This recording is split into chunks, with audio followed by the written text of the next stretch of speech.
بسم الله الرحمن الرحيم. الحمد لله والصلاة والسلام على رسول الله وعلى آله وصحبه ومن والاه.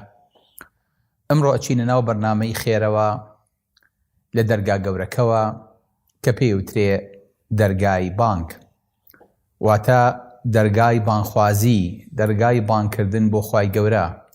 ئەوەی کە خۆمان پێڵێن بانک یاتە ئەو بانگەی کە خەڵکی پێ بانگەکرێ بۆ نوێش و بۆ لای خوای گەورە، حەی عەلە الصەلاة حەی عەلە الفەلاح. دیارە بانخوازی و بانگەوازیش هەر لەوە هاتووە، بۆیە باسی بانکی بانگەکەین. زانین یعنی چی؟ پارە ڕەبتی چییە بەم ئیشەوە؟ خۆشەویستەکانم، هەموو دنیا، هەموو چالاکیەکان، هەموو بانخوازیەک، هەموو ئیشێک، هەموو کارێک کە جوڵەی تیابێ لە دنیاە بە پارە هەڵەسوڕێ. واتە ئەگەر پاڵپشتێکی بەقووەتت نەبێ لە ڕووی مادیەوە، ناتوانی هەنگاو بنیت و لە هەموو هەنگاوێکە ئاستەنگە بۆ دروستە بێ. بۆیە پێغەمبەری خوا صلی الله علیه وسلم کە داوای کرد لە ماڵەوە پاڵپشتێکی مادی بەقووەتی هەبوو کە خەدیجە بوو، لە دەریشەوە پاڵپشتێکی مادی بەقووەتی هەبوو کە ئەبوبەکر بوو رضی الله عنهما. ئەو دوانە قووەت هێبوون کە فەرمێ خەدیجە ئەو نەی بەخشی زوهری کە باسی بۆوە کە نەفەرمون هەل نفق خديجة 40 ألفا قال و40 ألفا و40 ألفا و40 ألفا. فالمي آية خديجة 40,000 بخشي 40,000 دينار، فالمي 40 تر. بويا بيغمبري خوا صلى الله عليه وسلم كباسي خديجة كافرمي واستني بمالها إذ حرمني الناس. أفرميد بەپارەکەی پشتگیری کرد و دڵی دامەوە لە کاتێکە خەڵک ئیمانی پێم نەیەنا. واتە خەدیجە بۆ خۆی قەڵایە بوو بۆ پێغەمبەری خوا صلی الله علیه وسلم، و پارەکەشی بە هەمان شێوە داردەست و قووەتێک بوو کە هیچ کاتی درێغی ناکرد. بۆیە خوای گەورە فەرمێ ووەجەدەکە عائیلا فەئەغنا. ئەی محەممەد، تۆ فەقیر بوو، ئێمە دەوڵەمەندمان کردی. واتە پارەمان خستە بەردەستێک کە بەکارهێنا. ئایا پێغەمبەری خوان پاری بۆ خۆی بەکارهێنا؟ نەخێر، هەمووی لە پێناوی دەعوە، لە پێناوی بانگەوازە بەکارهێنا. واتە پێغەمبەری خوا صلی الله علیه وسلم دوو قووەتی مادی گەورە، دوو بانکی گەورە لە پشتیەوە بوون. بانکێکی لە ماڵەوە کە قاسە بوو هەموو جارە دەستی بۆ برد، بانکێکی گەڕۆکیشی هەبوو کە وەکو وەزیری دارایی پێغەمبەری خوا بوو صلی الله علیه وسلم، کە ئەبوبەکر بوو. ئەبوبەکر لە خزمەتی پێغەمبەری خوایە، لە هەر شوێنێکە پێغەمبەری خوا دەستی ببردایە بۆ هەر شتێک، ئەم دەستی درێژە کرد و ئەوەی کە پێویست بوو ئەی بەخشی. ئەها پێغەمبەری خوا صلی الله علیه وسلم دوای ئەم چەند ساڵە لە خەبات و لە تێکۆشان، دوای ئەوەی کە ئەبوبەکر ئیتر ئەو 40,000 کە پێیەتی هیچی بەدەستەوە نامێنێ ئەوێ بە خەلیفە فەقیرەکەوێت، پێشەوە پێغەمبەری خوا صلی الله علیه وسلم ئەوێ پێش مردنەکەی سوپاسێکی ئەبوبەکر کا، پێزانینێک دەرعێک بۆ ئەبوبەکر دەرکات، خەڵک فەزلی ئەبوبەکر بزانێ، بۆ ئەوەی کە خەڵک بزانێت ئەم پیاوە چ دەورێک و چ ڕۆڵێکی هەبوو لە خزمەتی پێغەمبەری خوا صلی الله علیه وسلم، ئەوەی کە پێوتێ دەسەڕاستی پێغەمبەری خوا صلی الله علیه وسلم. پێغەمبەری خوا صلی الله علیه وسلم فەرمێ ما نفعني مال قط ما نفعني مال ئەبی بەکر. فەرمێ هیچ پارەیە بە کەڵکم نەهاتووە بە قەدەرەوەی پاری ئەبوبەکر خزمەتی کردەوە. ئەبوبەکر کە جووی لەم قسەیە بێتە فەرمێ یا رسول الله هل أنا ومالي إلا لك يا رسول الله. الله لم وقفا لم خو آمادە کردنا فەرمێ ئەی پێغەمبەری خوا، من خۆشم و ماڵەکەشم هی تۆ نین، هەمی بە قوربانی تۆ بێ، خۆم و ماڵەکەشم. پێغەمبەری خوا باسی ماڵەکەیەکە، باسی خۆی ناکە. ئەبوبەکر خۆشی ئەهێنێتە ریزی ماڵەکەی، واتە ئێمە هەمومان لەبەردەستی توین چۆنمان هەڵەسوڕێنی هەر ئاوا بەکارمان بێنە، ئێمەش هەر وەقفین. واتە ئەبوبەکر ئەو پارە گەڕۆکە بوو کە دایمە بەدوای پێغەمبەری خواوە بوو صلی الله علیه وسلم. لە هیچ شوێنێکا پێغەمبەری خوا کە دەستی ببردایە دەستی بە کیسەی بەتاڵا ناکرد، چکە ئەبوبەکر دەست پێشکەریە کرد. ئەبوبەکر ئەی بەخشی جووی لێ نەبوو. ئەبوبەکر ئەو پیاوە بوو کە فەرمێت لا یەستەوی من ئەنفق. ئەبوبەکر ئەو پیاوە بوو کە هەستی بەم فەزڵە ئەکرد.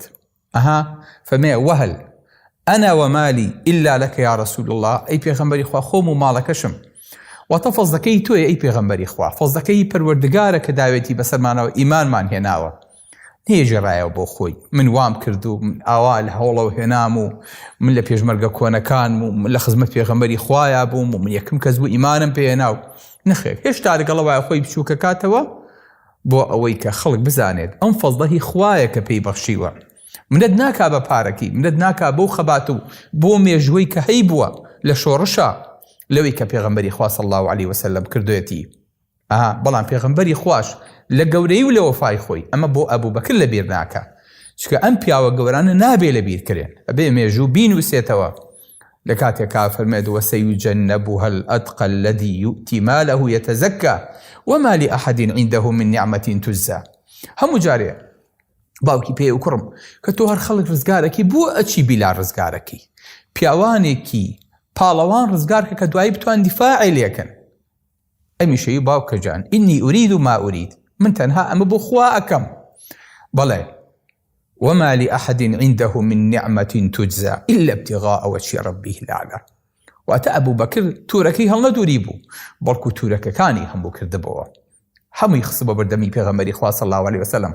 واتە بانکی بانگ بوو، واتە ئەو بانکە بوو کە لە بەردەستی پێغەمبەری خوا دایمە ڕەسیدی بەلاشی تیا بوو پێغەمبەری خوا بەکارهێنا، بەفری بەکارهێنا. هیچ کاتێک ئەبوو بەکر دەستی نەناوە بەڕووی پێغەمبەری خوا صلی الله علیه وسلم، بەڵکو زۆر جار پێغەمبەری خوا بە زۆر پاری خوشتری هیجرەتەکەی بۆ جێڕێتەوە. چەند گەورەیە. بۆیە ئەمانەوێت بانخوازەکانمان وەک ئەبوو بەکر بن، ئەمانەوێت پێشەواکانمان وەک ئەبوو بەکر بن، ئەمانەوێت دەوڵەمەندەکانمان وەک ئەبوو بەکر بن، ئەمانەوێت پارەبەخشەکانمان وەک ئەبوو بەکر بن، بانکێکی کراوە بن. سەحابەکان هەمویان لە ئەبوو بەکرەوە فێر ببوون، هەمویان نمونەی ئەبوو بەکر بوون ئەوەی کە هەیان بوو. سەیدی پیاوێکی وەکو ئیبن عەوفکە، عەبدوڕەحمانی کوڕی عەوف، خاوەنی 1 ملیار دۆلار بوو بە قیاسی ئەمڕۆ. فەرمێ جارێک لە شەتری مارەکەی، فەرمێ جارێک لە نیوەی پارەکەی چوە دەرەوە، یعنی 9 ملیار دۆلاری بەخشی. تەمەنی ئاوا بوو بەو تەمەنەکەمەی کە خۆی هەیە بوو لە خزمەتی پێغەمبەری خوا صلی الله علیه وسلم. عەبدوڕەحمانی کوڕی عەوف بە یەک جار ئەفەرمێت 500 دانە ئەسپی بەخشی، 500 دانە قافڵەی بەخشی، 40,000 بەخشی.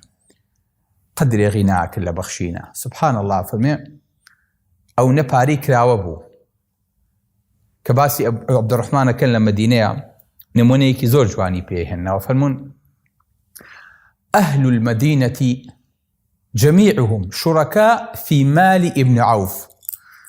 ئەفەرمێت هەموو ئەهلی مەدینە، هەموو خەڵکی شارەکە بەشدار بوون لە پاری عەبدوڕەحمانی کوڕی عەوفە. چۆن؟ فەرمێ ثلث يقرضهم، یەک لەسەر 3 قەرزێ دانێ، وثلث يقضي عنهم دينهم، یەک لەسەر 3 قەرزەکانی بۆ دانەوە، وثلث يصلهم ويعطيهم، یەک لەسەر 3 ئەیگەیان و پاری پێدان. واتە هەر هەمووی ئێستا پاری بە قەرز داوە بم، نەخێر لە قەرزی ئەم خۆشە بێ پارە ئەدا بم، یعنی یان پارەیە بەخشی یان قەرزێدان لە قەرز خۆشە بوو، یعنی هەمووی بەشدار بوو لە قەرزی عەبدوڕەحمانی کوڕی عەوفە. یعنی وەکو ئەوەی کە بانکێکی کراوە هەبێ، هەر کاتێ خەڵک لی قەوما پێویستی پێی بێ بچێ لەو شوێنە بە بەلاش ڕەسید ڕاکێشێ. ئەمە پاری عەبدوڕەحمانی کوڕی عەوف بوو. قەت سبحان الله درێغی ناکرد لە کەس. هەر کاتێک لە هەر شوێنێکە پێویست بە پارە بوایە، بانکەکەی عەبدوڕەحمان کراوە بوو، بانکەکەی ئیبن عەوف دەرگاکانی بە شەو و ڕۆژ لەسەر پشت بوون. ئەی ئەو پارەکەمە گردنتان ئازابێ وەرن لی بەرن. جارێکیانە فەرمێت ئەرزێکی فرۆشت بە عوسمانی کوڕی عەفان بە 40,000 دیناری ئەو کاتە. پارەکەی برد دابەشی کرد بەسەر خێزانەکانی پێغەمبەری خوا صلی الله علیه وسلم. فەرمێ کە عایشە حیسەی خۆی پێگەیشت رەضی الله عنها، فەرمووی لە پێغەمبەری خوان بیستەوە صلی الله علیه وسلم، ئەفەرمێ لا يحن عليكن بعدي إلا صابرون. ئەفەرمێ دوای خۆم کەس بەزەیی پیاتانە نایەتەوە ئللا خەڵکێکی صابر و صادق نەبێ. لە حەدیثێکی ترە خەڵکێکی صابر خەڵکێکی صادق بەزەی بە ئێوایەتەوە، بەسەرتانە کاتەوە، بەسەرتانە ئەگەڕێ، هاوکاریتانە کات، وەکو بە جەماوەکان و خێزانەکانی پێغەمبەری خوا دایکی موسڵمانان. فمێ سەق الله ابن عوف من سلسبیل الجنة. خوای گەورە ابن عوف بێبەش نەکاو بەشی بە لە سلسبیل کە سەرچاوەیەکی ئاوە لە بەهەشتا. بەڵێ عەبدوڕەحمان بەمەوە نەوەستا بوو. چی کردی بێ باشە تەسەووری ئەوە؟ واللهی ئەوەی کە بە مێشکتانە نایەت. جەنگاوەرەکانی بەدر هەموو ئەوانە کە بەشداریان کردبوو لە ژیانە مابوون ئەفەرمێ موچەی بۆ بەڕێبوونەوە. الله عوسمانی کوڕی عەفان خەلیفەی موسڵمانان بوو. موچەی لە عەبدوڕەحمانی کوڕی عەوف وەرەگرت لەبەری کە لە بەدرا بەشدار بوو. سبحان الله. نەئەچوون لە بەیتی مالی موسڵمانان بیبن و پارەیان بنێ بڵێ ئەمانە پێشمەرگەی کۆن و ئەرزیان بنێ و ئاویان بنێ و شتیان بنێ لەسەر حسابی خەڵک. عەبدوڕەحمان لەسەر گیرفانی خۆی ئەیدا بن پیاوانەیان و ئەمە مێژوویەکیان هەیە. ئەمە خوای گەورە لیان خۆش بووە. عەبدوڕەحمانێک پارەیەدا بە عوسمانێک کە عوسمان خۆی دەوڵەمەند بوو ئەوەی بەخشی بوو. پێغەمبەری خوا صلی الله عليه وسلم فەرمی ما ضر عوسمان ما فعل بعد اليوم. لەمە دووە عوسمان هیچ زەرەری پێ ناگات چێ بکە.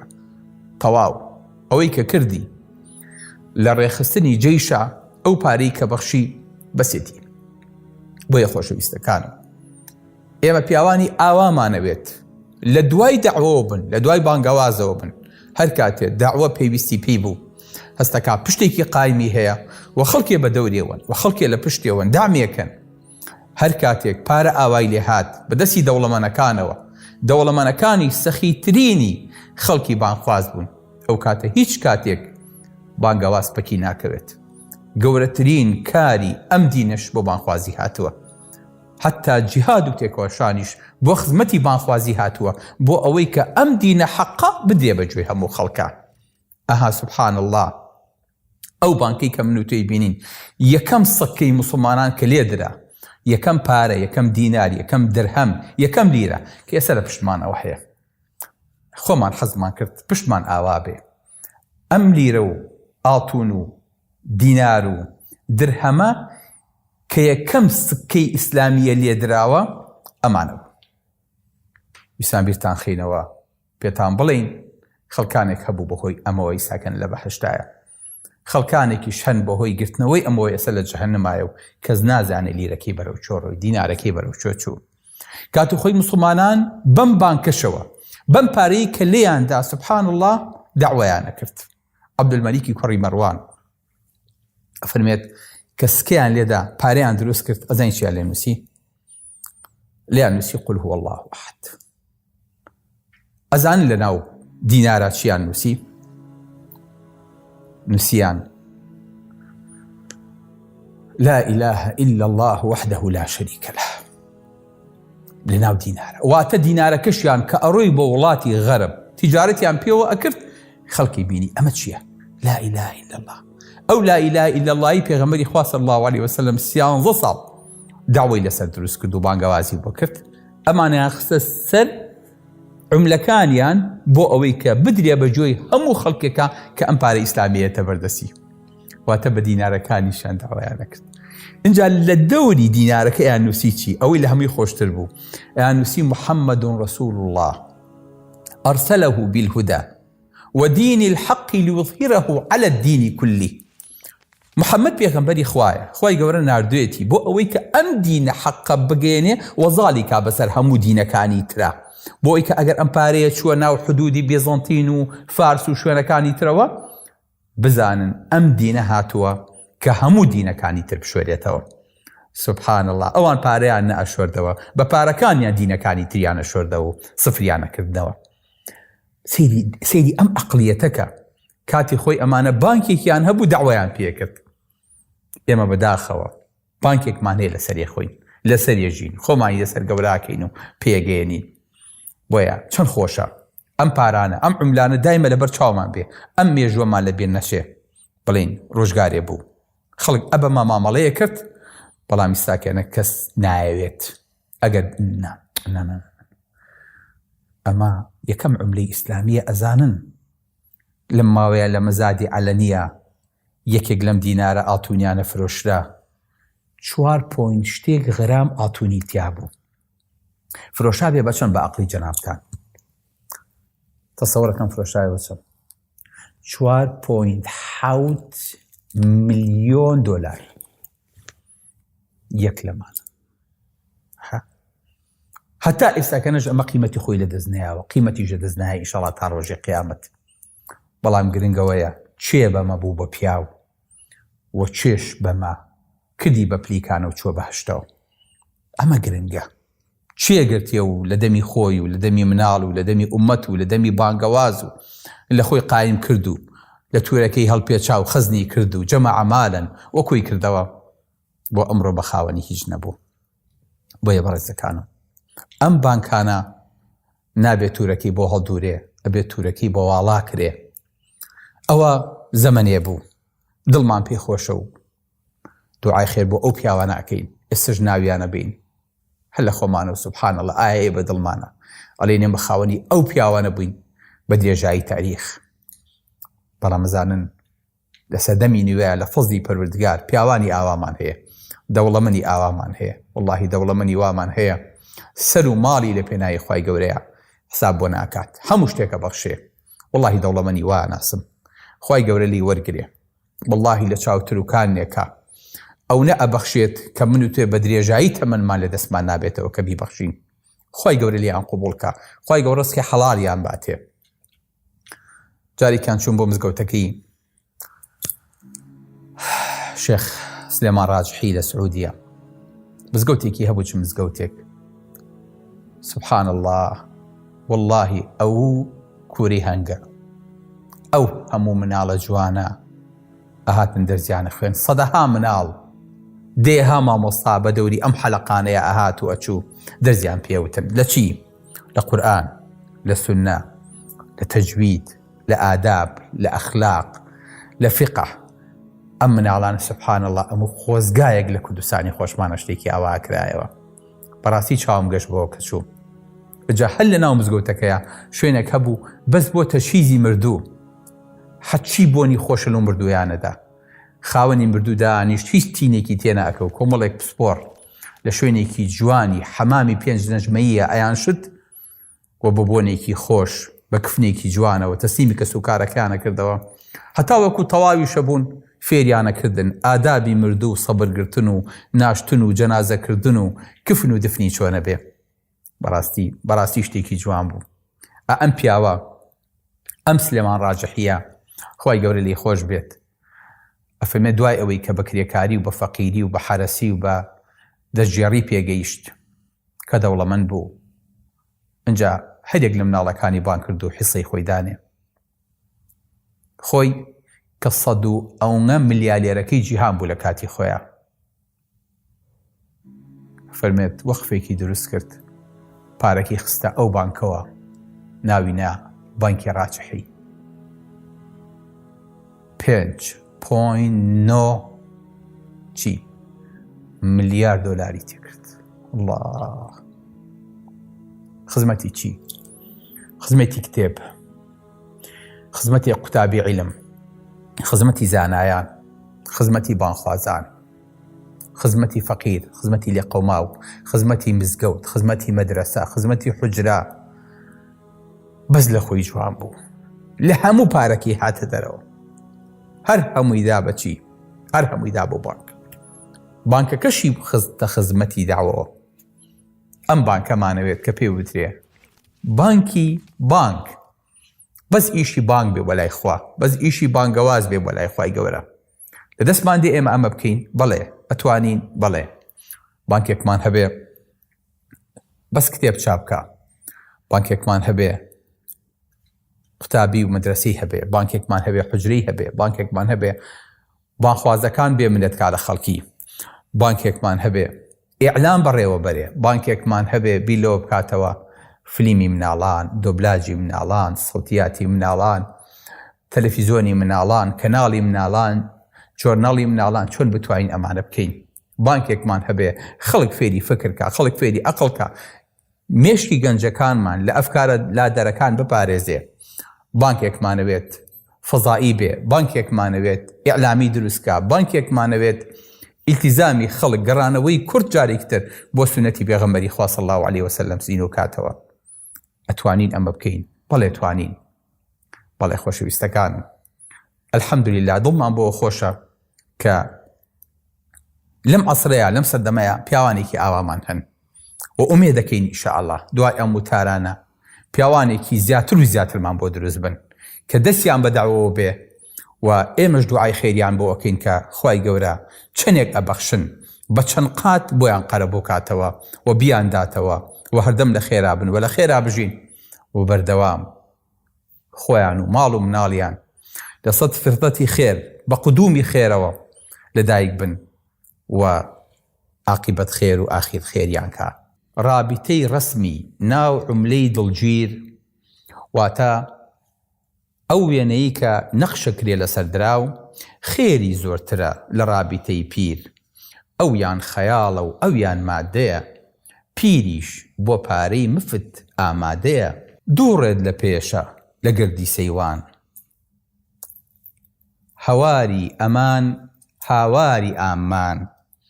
واتە لە گۆڕەکە تا لە سەیوان لە قەبرستان دووڕێت لە پێشە، یانەوەیە قەبرێکی ئەمین و ئارام وەرەگریت کە پێوتێ ئارامگای فڵان کەس، یاخود هاواری ئامان، هاوار و فەیغان و هاوارە لێ بەرزە بێتەوە لەوەی کە و پارێ و بەجێ هێشتووە و ئیسە لەسەری محاسەبە ئەکریت و تعزیبە لێسێ تاوانەکانت کایتە بۆ خۆ دانەیەکیان هەڵبژێرە. دووڕێت لە پێشە لە گردی سەیوان، هەواری ئەمان هاواری ئامان. کەس ناژی تاسەر خاس یاخراوە، چی هەتا بمێنێ ناوە. سەلام عەلەیکم وەڕەحمەتوڵڵاهی وبەرەکاتوه.